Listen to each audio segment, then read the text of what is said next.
The location that we shot on was on the Sunshine Coast, little township called Corroy.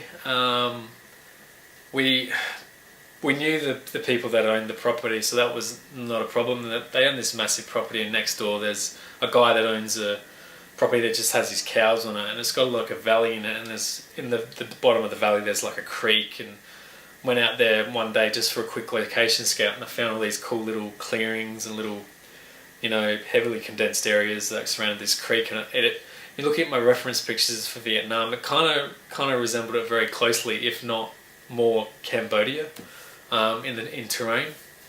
So we went out there and we did that. So the film took one day to shoot. That's all we allowed. We got to location at about 5:30 in the morning on that shoot day, and I think we wrapped it around 4:30, 5 o'clock that evening. It was an intense, pretty shoot, just going for it, smashing out each shot, and really sort of working everybody and trying to collaborate to get this thing happening. And we ended up with a really good project, I think. Can't wait to show you guys what we did. I guess trying to prepare yourself as a filmmaker and your vision and so forth. I know there's a lot of... I myself have done this as well, and I know a lot of other guys I work with as well are the same. It's kind of like, I don't know if it's a safety thing or if it's just a confidence or experience thing, or you're just not ready or whatever. But I noticed when I was making a lot of shorts beforehand and a lot of my feature film that I'd shoot the crap out of lots of scenes, and I know in some scenes when it came to editing I'd have about 3 different angles on each character that was in the scene, and I'd only end up using 2 of those shots to tell the story, which to me is kind of like, okay, that was a big waste of time, but at the same time it's a learning experience. And I think I guess any advice out there for younger filmmakers coming up, is to really be certain of what your vision is and what you want to see, and only shoot what is necessary. Not one, to speed up the process, but 2, to bring your vision to life. I know that's hard in this day and age of digital technology, and everyone's like, wow, we're going to do this, we're going to do that. But you got to remember at the end of the day, remember to tell your story. And I think we pumped it out pretty quick, and I think the reason why we pumped it out pretty quick on the shoot day was that I had a clear vision in my head. I nutted this thing out in my head so damn fine that I knew that in one shot that I wanted to introduce a particular scene in one shot and cut away to another shot and then cut to a next shot, and not have too much coverage. Not typically go, okay, master shot, let's get a cutaway, let's get a mid shot just for safety. I really was sort of disciplining myself and tried to make myself sort of see the vision on the day and get what I was seeing. I really make myself really film just what I was seeing and what I wanted, not try and pick up safety shots here and there just for the sake of it, because at the end of the day you might end up using those things. And I must admit I found that difficult, because driving home that night after the shoot, because the location was a good 2 hours away from where we live, I was really tired, but I was still thinking, crap, did I get that shot? Oh no, did I get that shot that I needed to connect us together? And I was really worried. And when I got home, next day I started sort of dumping footage and looking at it, and I had all the shots there that I needed. It was all there. So look, if anything, trust yourself and really look at your vision and go the whole 9 yards and really get what you want. And don't be afraid if you think you're missing out on shots and so forth, because at the end of the day, if you don't do it with one project, you're going to learn with the next one, and you end up making a really good film. With the film, I shot it on the 5D. I shot it all handheld. No tripod, no cranes, no jibs, no nothing, no steady cams, nothing like that. Very, very handheld, just off the cuff, just to give that sort of nervous energy, and fit into that sort of documentary style, sort of war journalistic, photographic sort of style, I guess. Shot it on the 5D with sound. I did something a little bit different that I normally don't don't do. I recorded the sound on a separate camera. I own like a Sony PDX-10, which was one of my first DV cameras that I used to shoot a lot of weddings and corporate stuff on. Back then I thought it was the bee's knees of cameras. Obviously it was always a standard definition, but now, I've got great stuff. But there's nothing wrong, I couldn't afford to go out and hire myself a Zoom recorder and so forth. I own a Rode NTG2 mic, and I thought, well, I can still use the camera as a recording unit, just get a clapperboard, do it the old fashioned way, clap it together, and later on just take that audio recording off of the DV tape, transfer it into Final Cut. Obviously it's a long process, you've got to sit there and transfer it through, fair enough. Put it in, match it up with my footage and run it through Pluralize, and Bob's your uncle, you've got some synced footage and it sounds crystal clear, and it sounded great. Big shout out must go to Leonard Smith for helping me out on that. He did all the sound on the day, the location sound, and he did a fantastic job, so kudos to him. In any film, fair enough, you can find good DPs out there, good people who are going to shoot with a camera and all that sort of thing, but I always find it's very hard to find a sound guy, a really, really good sound guy who knows what they're doing.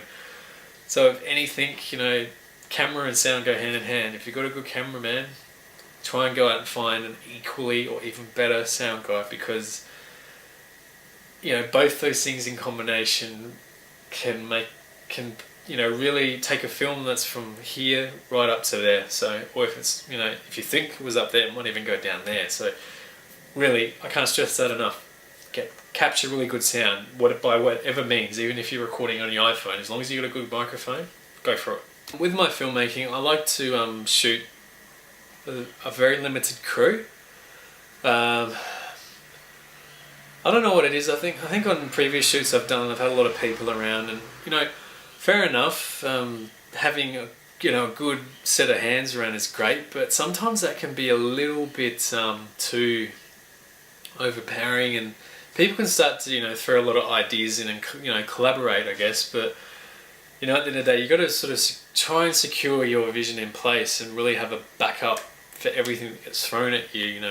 Why is this so? You've got to have an answer for that, and really, because at the end of the day, it's your vision, and you've got these people helping you create it, but you don't want it to suffer too much with all these other minds coming in. Like, not to say that other ideas aren't going to be great, but at the end of the day, you've got a set thing in your head, go for it. If you're so confident that you know what you want to do, go get it, and utilize the people around you that you've got to make it happen.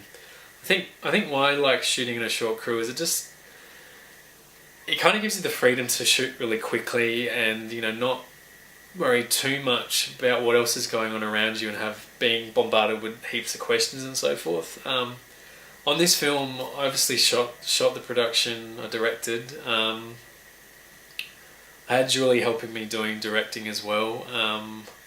Christine was the other actor in it. We had Ellie Gale, who's fantastic. She was clapperboarding, and she was just there, great for morale as well. She's a great girl to get on your production. So anyone in Brisbane knows her, get her on a production. You probably do know about her because she's on every production I've heard of, and she's just fantastic to work with. A real good all-round person to have. That was the core crew we had, and another person I had up there was Ian. He played a US soldier in the film. I brought him in because I kind of knew he'd be fitting for the role, and he lived up close to the location, which was handy. He came in sort of towards the end when we were shooting one of the climatic scenes of the film, and he helped out with the crew as well, which was great. And we had on the property that we were shooting on, we had a young guy by the name of Jay. He came along and helped us out for a little bit, on and off during the day while he had to go to work and so forth. So there was about, say, 7 people at max at any time on the set, but all of them were like either actors or behind the camera or sound and so forth. I had Lenny on sound as well, so he was helping out, and he doubled as an extra later on. I just got Julie to do sound for one shot, while we're filming that. So I don't know, I like the uniqueness and the sort of the confined sort of nature of small crews. There's something about it that's just I don't know, there's some sort of energy that sort of resonates within that. I think that's really good. I really hope what I'm talking about here today sort of inspires you to go out and create your own films and find your own process of doing things, because at the end of the day, everybody's got their own process. Like with this film, obviously I wrote the film and I edited it and directed it and produced it, and that meant, I like being, sort of, I guess it sounds dumb, being in control of everything, but being a part of everything, really making it happen, even to the extent where I was like mixing sound, and I went out and, I created the whole, the musical score for this whole film out of like loops and little music beds from Apple's Soundtrack Pro program. So, I'm really heavily involved in the process. I really like it. That might not be for you. You might just want to direct, or you might just want to shoot and direct, or, you just might want to edit, I don't know. Like, it's really up to you what you do, but I think it's always good to sort of try different areas and try and, figure out what you enjoy. For me, it's, it's filmmaking. It's the whole process. I really love the whole process, even down to the stills photography. In between takes, I was taking stills with the 5D, which, is pretty easy to do, but I don't know, I just like doing that, and I hope this video in some way helps you guys out trying to determine what you want to do as a filmmaker, and gives you ideas on what you can do as gives you ideas on what you can do with a limited budget, and you don't have to spend loads of money just to make a film. Some films can cost you $5 to make, and they might be award winning. They might touch people and make them think. So yeah, look, sky's the limit. Don't let your limits sort of don't let your limits, I guess, limit you. I guess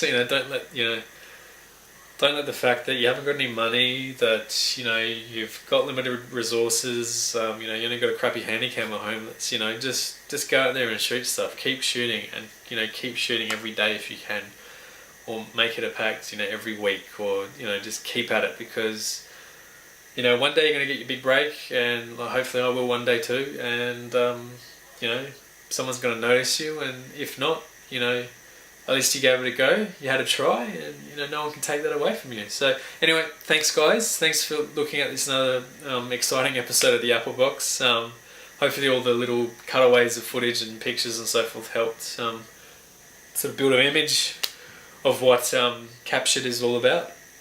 But we'll keep you posted on the film's progress, and obviously our next projects that are coming up. We've got a few other ones lined up, which I'm hoping to put into practice very soon. But yeah, make sure you check out the teaser, alright? And catch you later guys. Keep shooting.